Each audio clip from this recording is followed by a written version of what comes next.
So good afternoon, everyone. I am thrilled to be here for my first in-person talk since the pandemic began. I've really missed it, and I feel like I haven't seen anyone's legs at a talk since 2019. I think I have a pretty diverse audience here. I know Brendan just mentioned that he has his CE 346 class here, so which of you are from that? Great. I use a lot of these techniques that in my research that are taught in this class that you're taking. So for you guys especially, but also everyone else here, I'm excited to share with you my work on building sustainable, scalable sensor networks. So my research focuses on building scalable sensing systems for sustainability. Systems that help us measure or conserve limited resources like water, power, or nutrients. My work includes things like designing novel sensors and sensing paradigms for agriculture, inventing techniques for ultra-low power communication for indoor sensor networks, and exploiting non-traditional energy sources such as microbes. I try to create systems that leverage advances in everyday technology like automobiles and smartphones.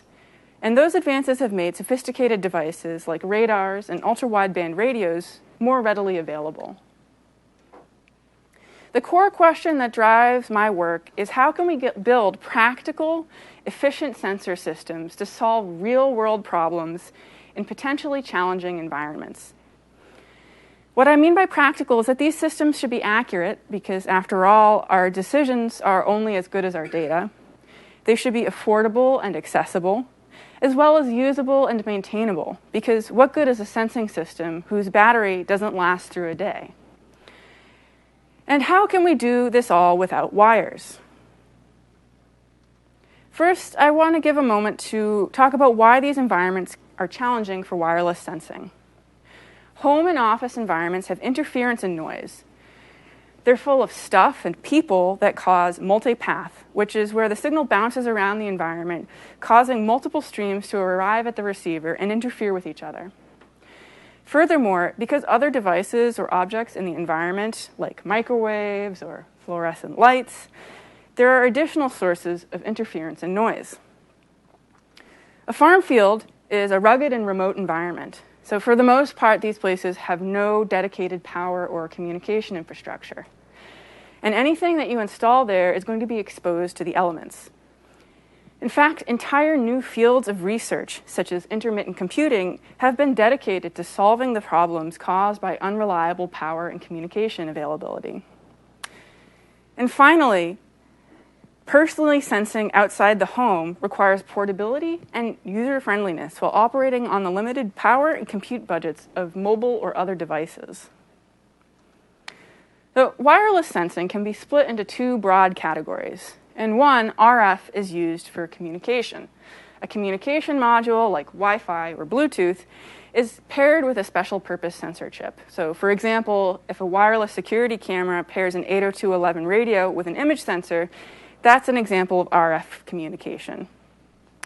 In the other category, the wireless signal itself is used for sensing. So GPS, for example, these receivers calculate position using the phase of signals from the satellites. Both of these approaches are valid and useful, and many systems use a combination to achieve their goals. So Fitbits, for example, use a combination of GPS and IMU data to determine your exercise activity. My work draws from both approaches. In the first part of this talk, I'll be talking about wireless computer vision with commodity radios, which is a project that's designed for use in your home or your office. It uses RF for communication by pairing a low-power digital imaging sensor with a Wi-Fi backscatter communication module. This communication link is used to offload high-intensity computer vision work to an edge or cloud. In the next part, I'll pivot to agricultural sensing with RF backscatter tags. This sensing system is designed for use in active farm fields, and it uses the RF channel itself to sense soil moisture with high accuracy. Before diving into how to do sensing with backscatter, let's take a moment to go over what RF backscatter is. All matter reflects some portion of incident RF. This backscattering phenomenon is the principle behind radars and lidars. It can also be used to communicate, though. Antennas can very effectively re-radiate incident RF, and by changing the impedance of the antenna, you can change the nature of the reflected RF. This allows us to implement a communications link using backscatter. The simplest systems implement on-off keying by grounding and ungrounding the antenna to toggle between maximal and minimal reflection modes, so ones and zeros. A modern backscatter system has three main components. You've got a transmitter that sends incident RF, which is known as an excitation signal. The backscatter tag to reflect the RF and modulate the data, and then a receiver that receives the backscattered signal and decodes the data. Some systems combine the transmitter and receiver into one transceiver device, as is the case with RFID. So, have any of you not heard of RFID before?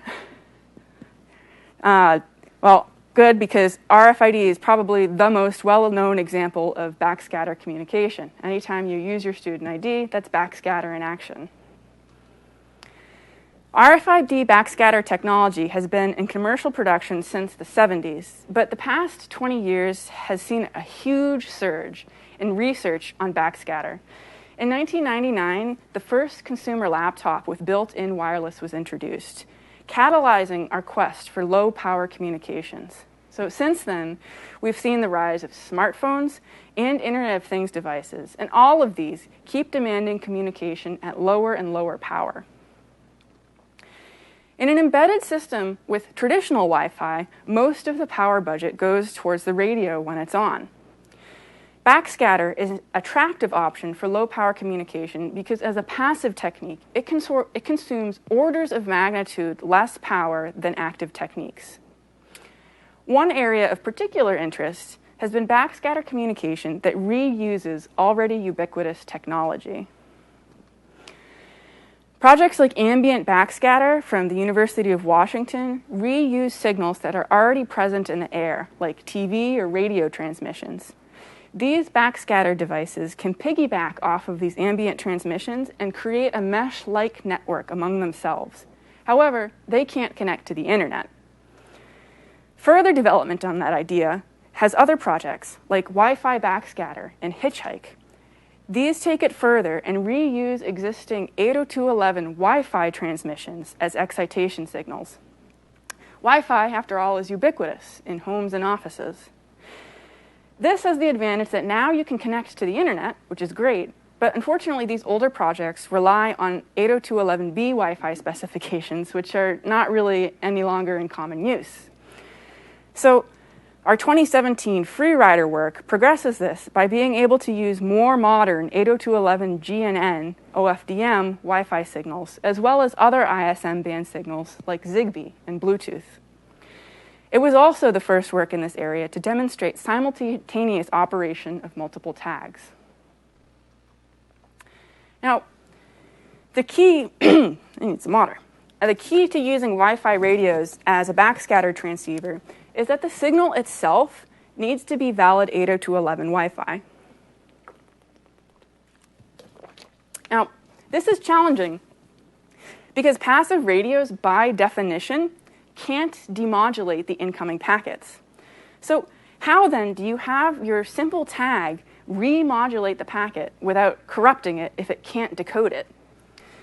The key is a technique called code word translation. Code words are signal symbols in the physical layer used to represent data. So for example, in the binary phase key shifting or BPSK modulation, there's a code book with only two code words, 0 and 1. Wi-Fi, Zigbee, Bluetooth, in fact, all communication, wired or wireless, shares this concept of code words. The tag needs to make sure that it does not destroy any code words that are present on the excitation signal, or else the packet may be considered corrupt and discarded at the receiver. Therefore, the tags do something called code word translation that ensure that any changes that the tag makes to the phase, frequency, or amplitude of the code word will result in another valid code word. So you have this packet, you've done very careful code word translation. All your changes mean that you've changed the code words, but they're moved into all different, still valid code words. Once that's all done, you receive the Wi-Fi packet, and to get the data, the Wi-Fi access point XORs the backscatter packet with the original excitation packet to recover the backscattered data. Now, this technology, which we developed in FreeRider, is a strong starting point to create a fully functional sensing system that integrates RF backscatter into modern Wi-Fi networks. We decided to use this platform to explore sensing for computer vision tasks, which means using a camera as a sensor. Computer vision on embedded devices is challenging because computation, storage, and communication all have pretty low limits. This creates a pretty complex resource allocation problem. Again, we can partition approaches to these challenges into two main categories: cloud offloading and onboard processing. Cloud offloading involves uploading the images that you get to an edge or a cloud device. The advantages here are that this saves compute power on the embedded device, and it saves storage power also. Furthermore, the devices, once they're offloaded to the cloud, they can be processed with established and finely tuned machine learning frameworks on a powerful GPU. The disadvantages are that this can lead to increased latency because you need to upload it to the cloud, and the compute savings on the embedded device need to be balanced with the added cost of transmitting the images. Onboard processing, on the other hand, processes the images locally on the embedded device. This approach is low latency, and it doesn't require internet connectivity. So if you're somewhere without internet, this is great. However, onboard processing can have decreased accuracy compared to cloud approaches, and the algorithms and frameworks that you use need to be specially developed and adapted to the compute constraints of embedded systems. As I'm sure many of you are aware, machine learning frameworks for embedded and low resource systems are very active right now. John, there's chairs around. Go to the back corner.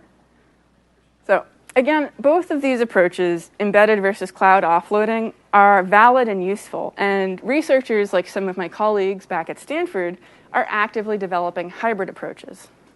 However, what if you replace this traditional radio with a backscatter radio? Now communication suddenly becomes relatively cheap.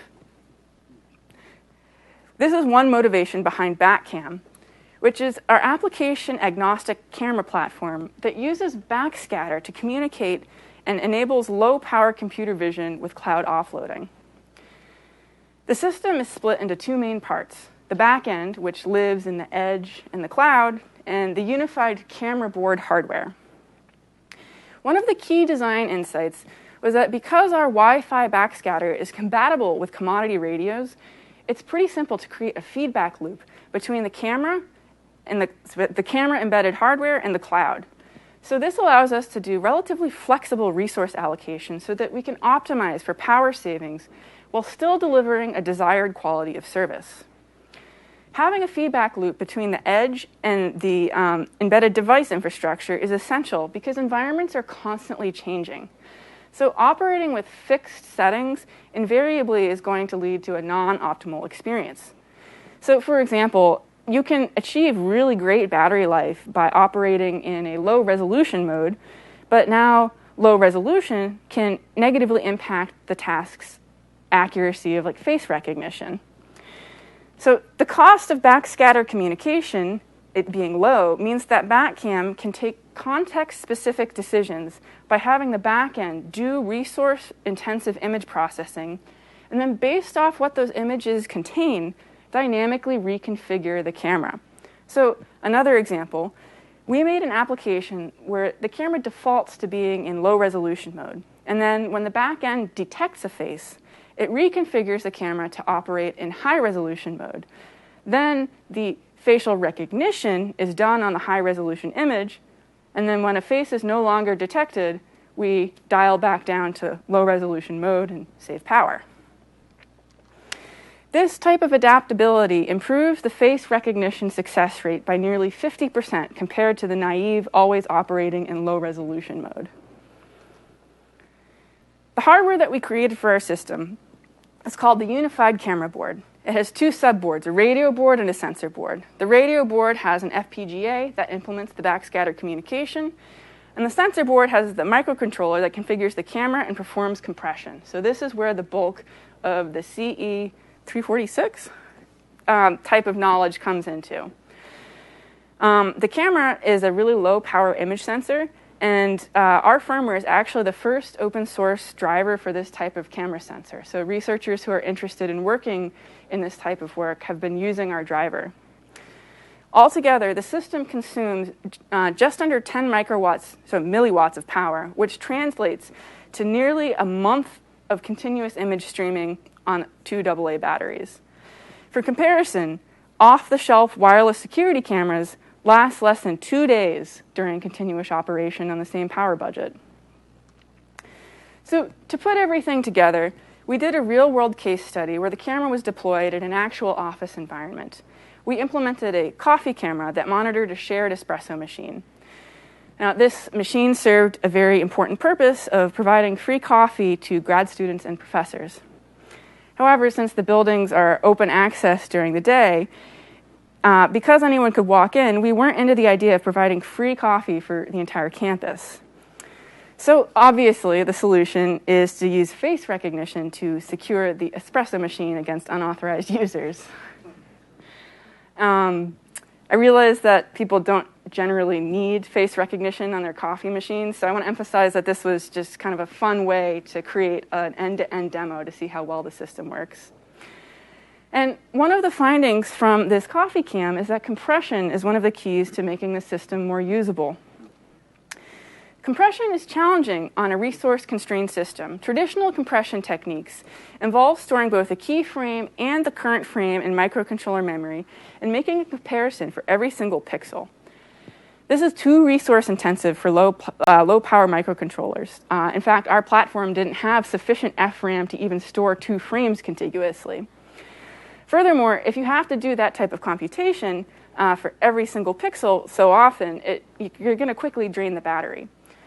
So instead, we designed a streaming compression algorithm optimized for low-power backscatter systems. The full details of the algorithm are outlined in our 2019 IPSN paper. And we found that our approach with streaming latency is effective against, with streaming compression is effective against latency, more than halving it. Without compression, it takes almost 5 seconds to authenticate. With compression, that goes down to 2.3 seconds. Furthermore, if we use both of these ideas, if we turn on compression only when a face is detected, not only does the latency decrease, but the battery life improves by 60% over naive compression modes. So basically, only use high-quality compression when there's something interesting going on. So you kind of get the best of both worlds in an embedded system. So as I mentioned, the code and the hardware for our system are fully open source and available on GitHub.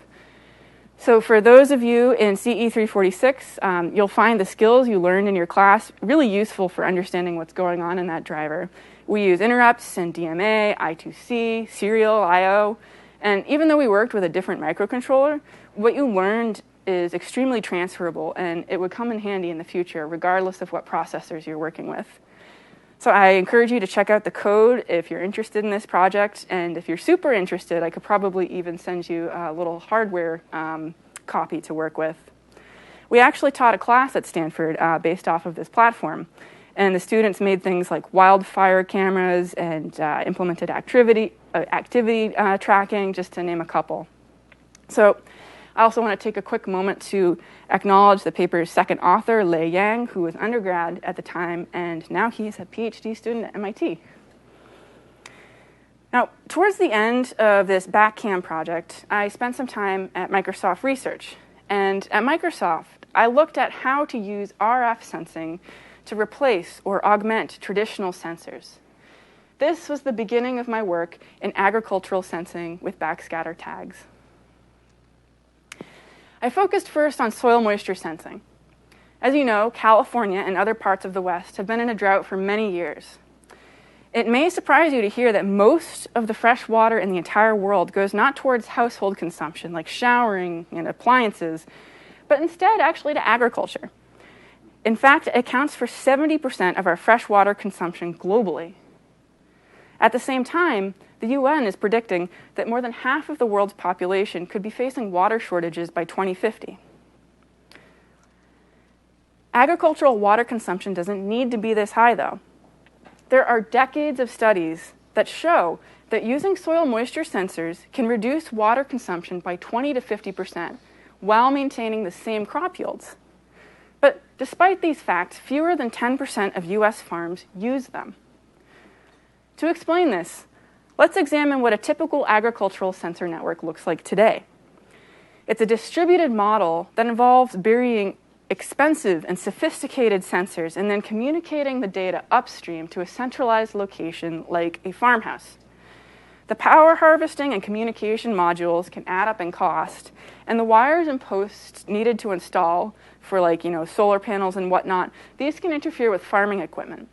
In fact, many farms need to completely remove and reinstall the sensor system every year. This is not the only way, though.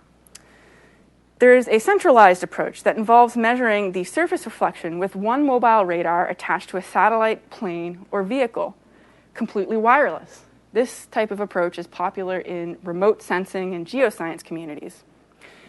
Now, the disadvantage with these remote approaches is that compared to traditional in situ or in soil sensor networks, you're going to get decreased accuracy and potentially decreased measurement depth and decreased measurement resolutions, especially if you're taking them from a satellite. So taking inspiration from both communities, I propose a hybrid model that gives us a wireless system without necessarily sacrificing accuracy or depth. It involves pairing inexpensive backscatter tags with a centralized reader that acts as a mobile edge device. The key to this system is that RF travels more slowly through wet soil than dry. So, by measuring how long it takes for the radar signal to travel to the tag and reflect back, we can estimate soil moisture. Recall back maybe to physics freshman year that dielectric permittivity is the ability of a substance to hold charge. The more charge that can be held, the higher the permittivity. The permittivity of a vacuum is about 1, where the permittivity of water is about 80. There is a strong correlation between dielectric permittivity and soil moisture, as you can see in this chart. To measure permittivity, we use this fact that the slower an RF wave travels through the medium, the higher the permittivity of that medium is. So in other words, the more wet the soil is, the slower RF travels through it. Therefore, if we can accurately measure the speed of RF when it's traveling through soil, we can infer soil moisture. Time of flight, often abbreviated as TOF, is the time that it takes for a wave to propagate from A to B. High-fidelity time-of-flight measurements let us estimate soil moisture. One way to measure time of flight is by transmitting pulses and timing how long it takes. To measure soil moisture accurately, we want a time-of-flight resolution of at least a nanosecond. Unfortunately, a standard Wi-Fi channel has a time resolution of multiple nanoseconds.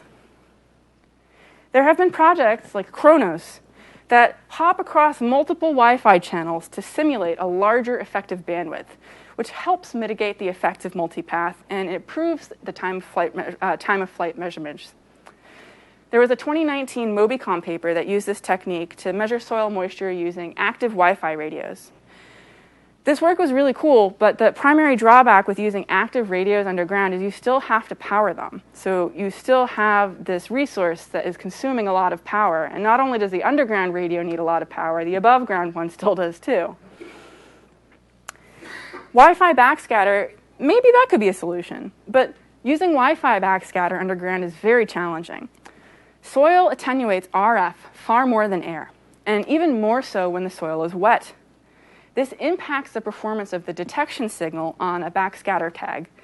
And when the detection circuit makes errors, it can cause battery drain or corruption of the backscatter packet. And this is just kind of the first of many challenges.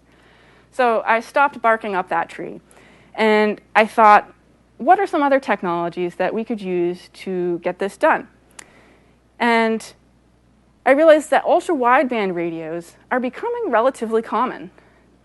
These types of radios typically have a bandwidth of multiple gigahertz, so they're a good option for high accuracy time of flight measurements. And recent advances have made it so that anyone can relatively easily buy a cheap commodity ultra-wideband radar development kit and use it to measure time of flight with very high resolution.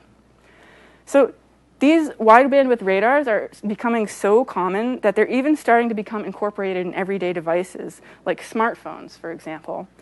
So for these reasons, I decided to create an ultra-wideband radar-based backscatter system for sensing soil moisture. I call the system WADAR. Pulling everything together, if we know the depth that a tag is buried at, the radar can measure the time of flight that it takes to reach the tag. The radar also measures the time that it takes to reach the ground surface.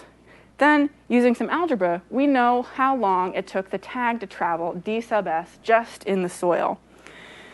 Now, recall that time of flight in RF gives us the permittivity. So that, in turn, allows us to use some standard models from soil moisture, from the soil moisture community to translate that to an actual soil moisture measurement. So the tag that does this is very simple. It's just a wideband antenna, an RF switch, and an oscillator, all encased in a waterproof box. It's not pretty, but it totally works. So this prototype here has a battery lifetime of about 5 years on one coin cell without duty cycling. But because of the simplicity, these tags are going to be pretty inexpensive to mass produce. So we're thinking a run for $1,000, maybe $3 to $5 a piece. The biggest cost is actually weatherproofing. So compared to a typical commercial sensor, this is nearly 2 orders of magnitude in cost savings. The commercial sensor we compare against, kind of one of the industry standards, is like $250. So at this point, some of you might be wondering, well, if you have a radar, why do you need this backscatter tag? Can't radars just bounce off like a piece of metal under the ground? The answer is no, we can't do that easily. Unfortunately, we have clutter. Clutter is caused by reflections from objects in the environment that are not the target tag. The tag is buried underground, which means that it's surrounded by particles that cause clutter, like dirt and rocks and water. If we wanted to detect the tag in the middle of air, we'd be golden, but this clutter is challenging. So fortunately, we can leverage modulation techniques to combat this clutter. A modulating reflector allows us to sense the tag much more easily than a static reflector. So here we see that the signal to clutter ratio is orders of magnitude greater when we're modulating versus not modulating. So how does this type of modulation work? Now, recall back to kind of the beginning of the talk that a backscatter tag can toggle between maximal and minimal reflection modes by grounding and ungrounding the antenna. So here, we have a superposition of 2 radar frames, one from each of the tag's reflection modes. Then I subtract the minimal frame from the maximal frame, and we're left with this very obvious peak around bin 230. So we can surmise that the tag is probably there. So the next question is, well, how do we know which frames correspond to maximal and minimal reflection? Do we have to have some sort of complicated synchronization scheme? Fortunately, we can avoid that by using some simple signal processing techniques. So radars divide their field of view into range bins that have a width corresponding to the time of flight that they're capable of measuring. For a radar with one transmit and one receive antenna, we have a frame will become a vector of n complex values. Then the radar is capturing frames at a regular rate. This can be considered the sampling frequency. If the radar captures a total of p frames, we end up with a complex n by p capture matrix. And then, if we apply a Fourier transform to each row in this capture matrix, the output is another n by p matrix, whose rows are basically the power spectral density, or frequency power, for each range bin. Now, the cool thing is, if we plot these rows, we're going to see an obvious high magnitude peak corresponding to both the location and frequency coordinates of the tag. So represented visually, this really bright yellow thing, that's the tag. It stands out like a sore thumb. So to use this to figure out, okay, well, how far away is the tag? What is the travel speed? You then take it and isolate it back down to the frequency you know the tag is oscillating at. So we're going to take this column that the 80 hertz tag is in, and now we've gone back down a dimension. And this tells us how far away everything is that's oscillating at 80 hertz. We see one big peak at bin 300, so we conclude the tag is there. So to recap, our first step in measuring soil moisture with RF is to install the tag at a known depth. Then you capture radar frames and take the Fourier transform of that capture. You use that Fourier transform to find the peak range bin, which gives us the time of flight tau. From tau, you can calculate the permittivity. And from the permittivity, you can use calibrated polynomials already in the soil science community to estimate soil moisture. And that's represented by theta commonly in the literature. That's that unexplained variable. Sorry about that.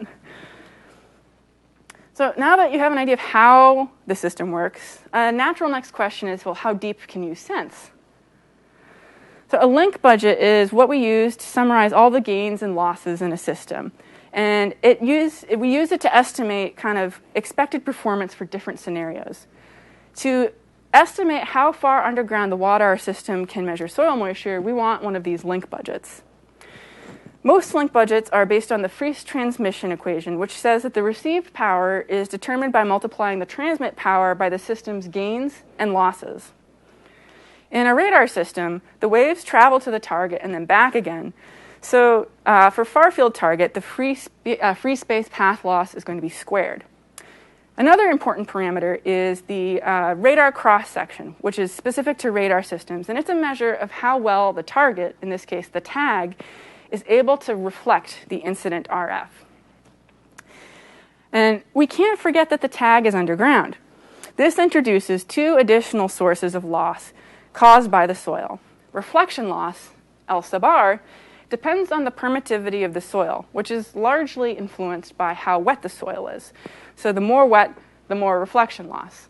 Now that kind of makes sense if you think of, blacktop. It's not very reflective, but if you put a bunch of water on the blacktop, now it's more reflective to light at least. And then propagation loss, depends on both the permittivity and the tag's distance underground. So what do the impacts of these losses look like? On the left, we have the predicted received power for a tag that stays stationary, so it's 1 foot underground, and there's an above ground radar. Then that keeps going from 1 meter all the way up to 10 meters above the ground. So we see that, as expected, when the soil is near saturation, it attenuates the signal a lot more than when the soil is dry. So this means that if you're in like a floodwater zone and you have a drone hovering 10 meters above the ground, you might not be able to detect a tag if the soil is that wet. Now, fortunately, that is not a very common occurrence in a farm, but this is the edges of the performance of the system. So what about the converse, where the radar has a fixed height, but the tag depth varies? There, we see that the impact of the tag depth is much more significant than the radar height. And that makes sense because the path loss through dirt compared to air is going to be far more significant. So the more you put it underground, the more loss you're going to see. So in summary, how deep you go is going to depend a bit on how high you want to read from. So if your reader is about human height, 1 to 2 meters above the ground, for the moisture levels most typically seen in agriculture, which range between 15 and 30%, where saturation is 50 to 60%, we expect the sensor to be deployable at least 1 meter underground, and that's going to be sufficient for the vast majority of crops. I'm going to skip this demo and go back to it later. So how well does the system work? So I want to just talk about the evaluation process. To do this, I collected 3 different types of dirt because different types of dirt have different properties. And that was quite the experience. Some of the dirt was pretty accessible, but others I had to go out and dig it up myself in the baking California sun. And I don't know how many of you garden or buy potting soil, but real dirt in the ground is significantly more heavy than potting soil. So to do my evaluations, I wanted to put the tag a foot underground, so 30 centimeters. And you can't just put it at the bottom of a box and put 30 centimeters of dirt on it. You want it to be surrounded on all sides by 30 centimeters so you don't get a falsely positive idea of how well the system works. So that translates to nearly a cubic meter of each type of dirt. And that meant that that day I ended up transporting more than 500 pounds of dirt back to my lab single-handedly, and I think some of it still lives there. If that doesn't convince you that I'll do what I need to do to get an experiment done, I don't know what will. So all said and done, the good news is that this radar-based approach achieves an average error of 1.4%. For comparison, the $200 commercial sensor had an average error of 1.3%. The difference is honestly negligible because for commercial sensors, the manuals claim an error between 1 and 3%, so the performance was extremely comparable. Now, the lab results are promising, but of course you want to know how well this works in the real world, so I arranged to do some experiments in the ground itself. So I went out and dug a hole in the ground, and I put a tag inside, and I also put a soil moisture sensor next to it. And then every hour for 5 hours, I poured 2 gallons of water on the tag site. I would wait a little bit after applying water to just give it a chance to seep. And then I took measurements. And in this experiment, the two competing systems, radar versus traditional commercial sensor, they disagree by less than 2%. So to me, this suggests that our system can deliver in the real world, not just the lab. So in the final portion of this talk, I want to take just a couple of minutes to talk about some of the ongoing work and future work. So I see this soil moisture work as not just a standalone paper or two, but as kind of a rich ecosystem of work that aims to transition us away from traditional sensing models towards making agricultural sensing more accessible and ubiquitous, and hopefully improving the food and environmental security of our future. For my medium-term vision, which I foresee spanning the next 5 to 7 years, it contains 3 primary directions. The first is cyber-physical systems and robotics, and then mobile and accessible sensing, and finally, biosensing and sensor fusion. The first category attempts to address the challenges of scaling. As I mentioned, there's still a number of steps that need to be taken before backscatter-based agricultural sensing can be in the real world.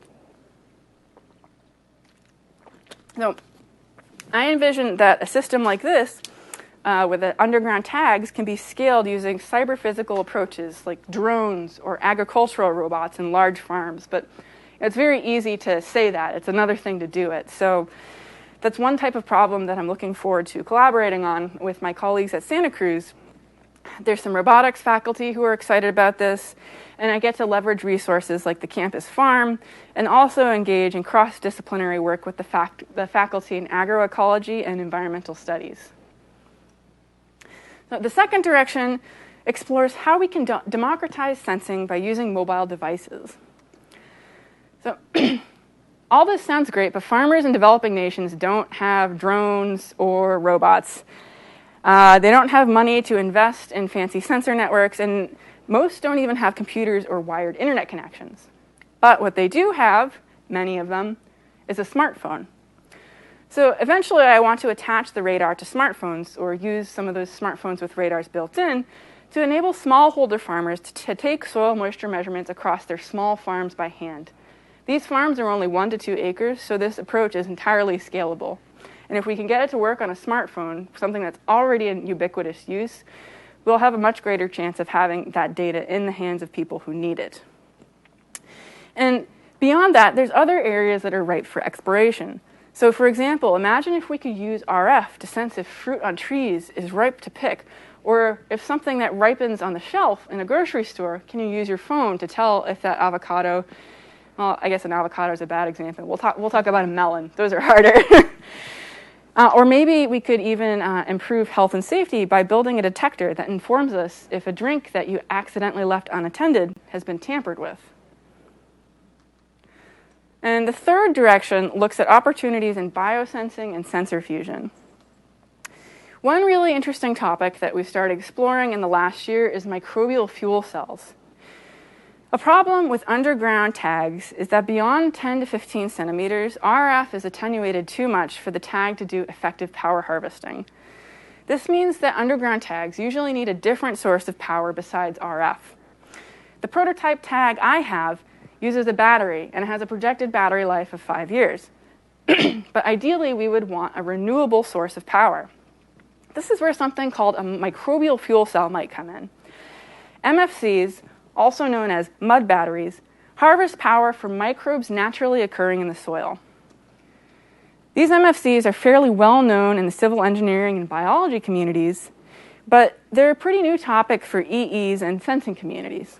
As such, there's very little work researching the feasibility of using these as a power source in outdoor sensor networks. So, some early experiments that we did last summer, I'm losing track of time, show that you can harvest enough power to potentially sustain a low-power microcontroller using backscatter to communicate. We published these findings in IEEE Sensor Letters, and as a follow-up, I'm excited to be collaborating with faculty at Northwestern and UCSD. So we've created 16 prototype fuel cells, and we have deployed some of them outdoors for a multi-month observational experiment. A few of the cells are actually deployed right here on the Northwestern campus in the Tech Garden. And then here's some early data from the Stanford deployment site. This is just an excerpt from months of stable behavior. It demonstrates that it's possible for a single MFC to consistently generate between 0.5 and 1.5 microwatts of power. While not much, it is enough to power and support backscatter communications or potentially keep a microcontroller in a deep sleep state.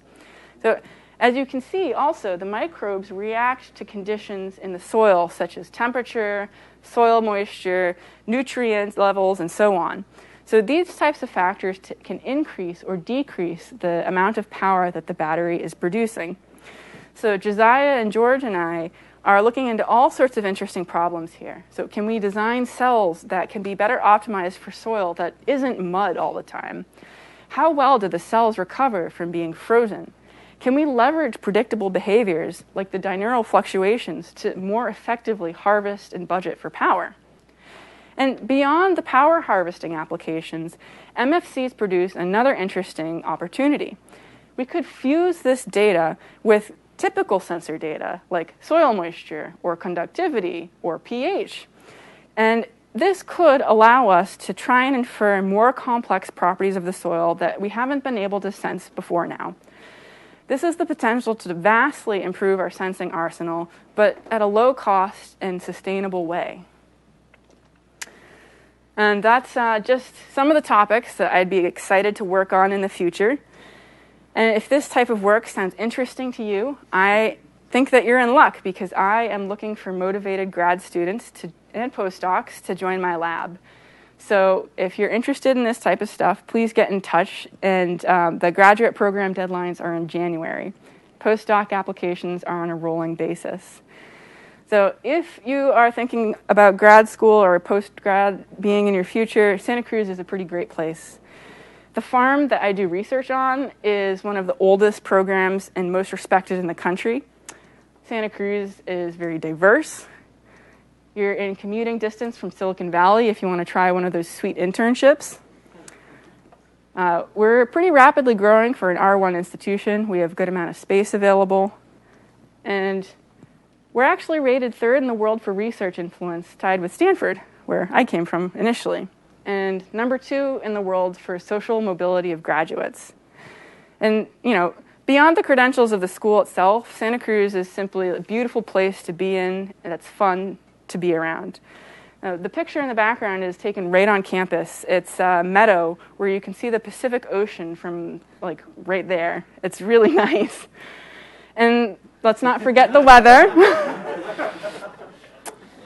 As, you know. Well, that low is higher than our high today. Thank you for making my point for me. It's very comfortable in Santa Cruz. And just one more picture before I wrap up. This is the 30-acre farm we have on campus. So if you work with me, we'll be doing field work here, and it also has a view of the Pacific Ocean. So a pretty scenic place to be doing field work. So with that, I want to thank you all for giving this time to speak today. And if you're interested in working with me or collaborating with me, send me an email. And if you have any questions on the talk or otherwise, I am happy to take a few now.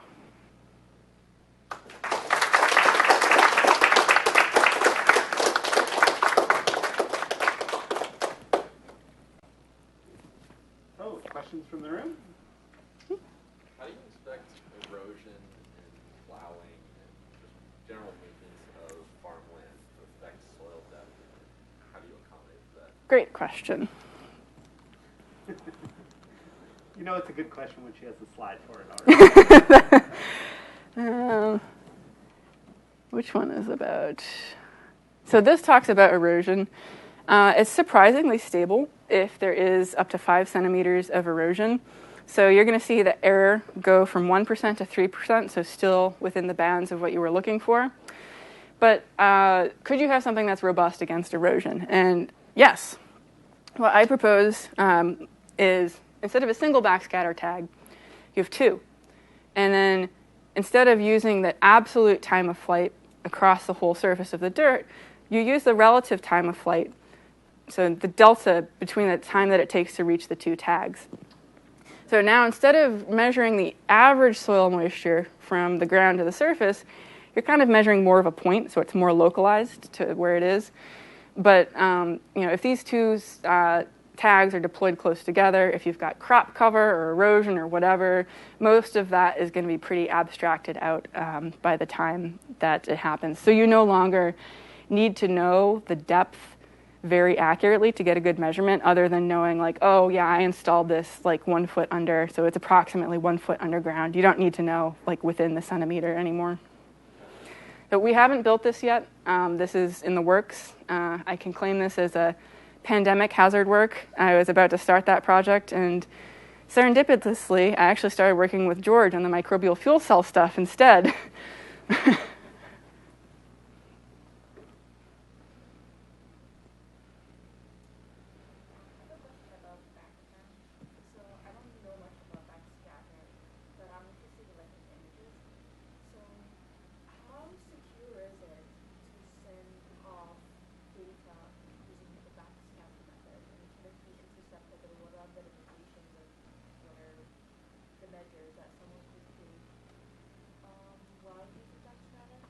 There is no security that we implemented while designing that. Is it something that is ongoing?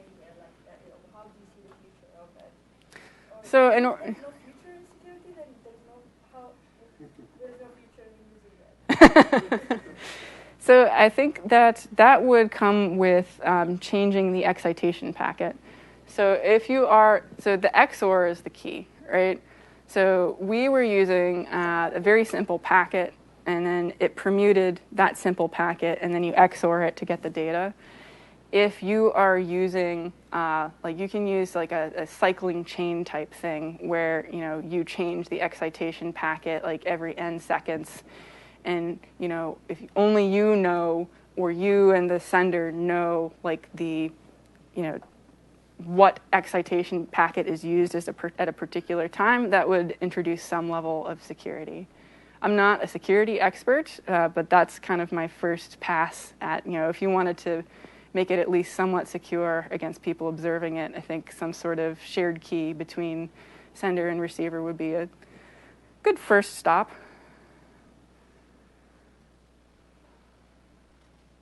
Does that answer your question? I just wanted to know also the future, people thinking about it, because I can see a lot of applications. Mm-hmm. Great talk, Colleen. That was really interesting.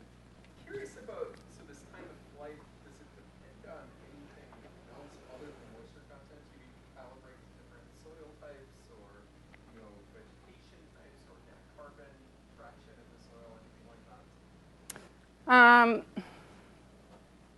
We've seen that it depends most strongly on the soil moisture. Where calibration for soil comes in being important is mapping that to soil moisture. So that the permittivity mapping, let me remember back to it. I know that we did soil-specific calibrations for all of these, but I think what that impacted primarily was the polynomial going from time of flight to actual soil moisture levels.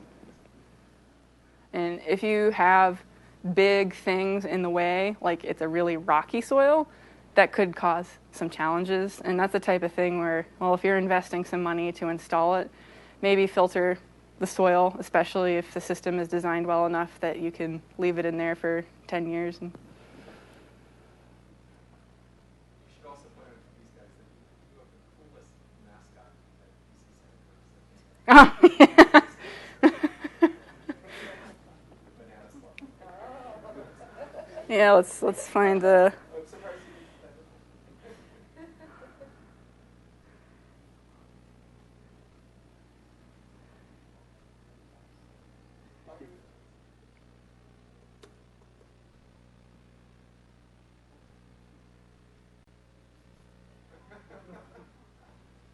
Yep.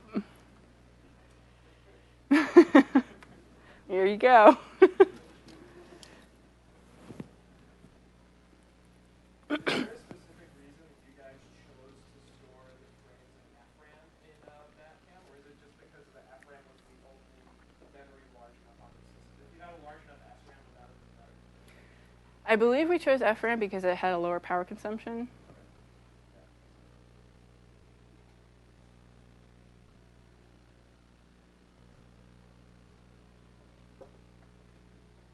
The soil example, what's the density of sensors that a typical farm would need? Maybe you don't need a lot. It depends. It depends on what you're trying to do. If it's a monoculture farm versus an organic farm with like lots of different types of sensors.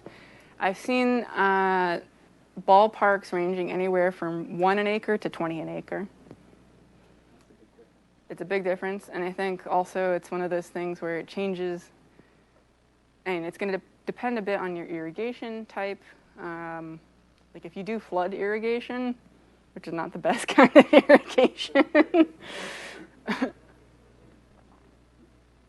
But yeah, 400 is, per acre. Sorry, 20 per acre is the most solid number I could find.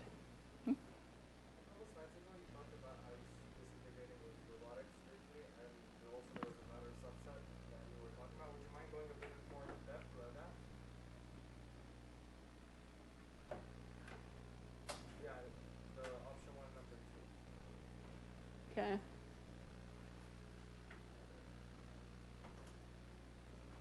Mobile sensing? Yeah, so it was, this was mixed up with the tampering and also how you saw it in robotics.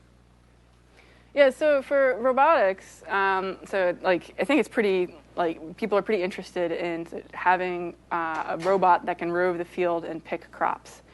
And for crops that change color when they are ripe, it's pretty easy. But for crops that don't change color, it's going to be a bit harder. And with ripeness, basically the sugar content changes. And again, that's going to cause permittivity changes. So you can use potentially similar techniques to tell basically when something's gone from being a crab apple to something kind of tasty. Is the idea behind that in particular.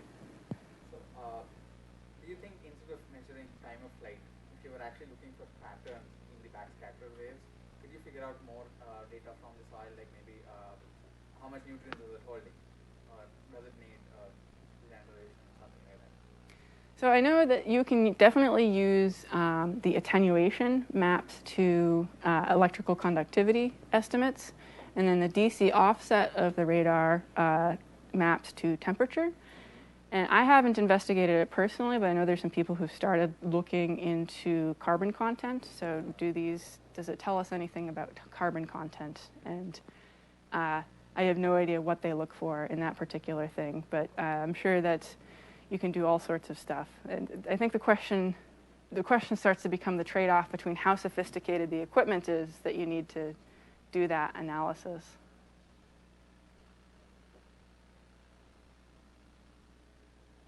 I'll do one.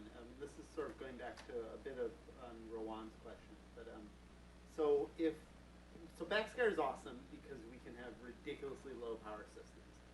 What's standing between where we are now and like all of my Nest doorbells and all my other technology working with backscatter? Like what's the biggest thing holding it back for consumer products? Design with backscatter in mind, fundamentally.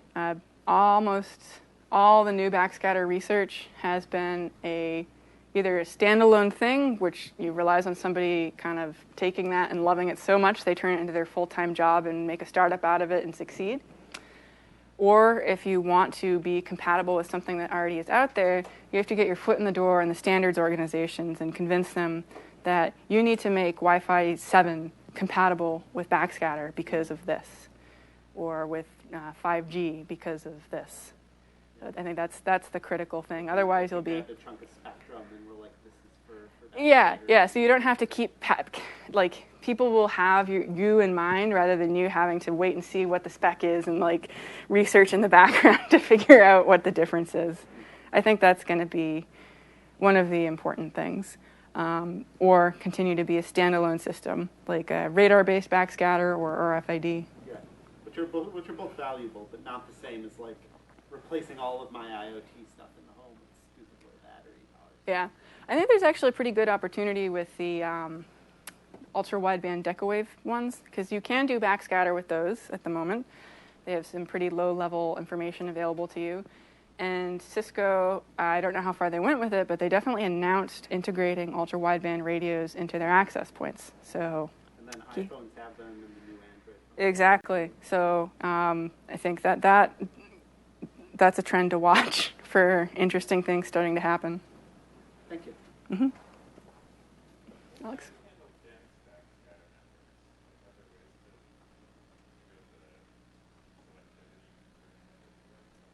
Dense backscatter networks?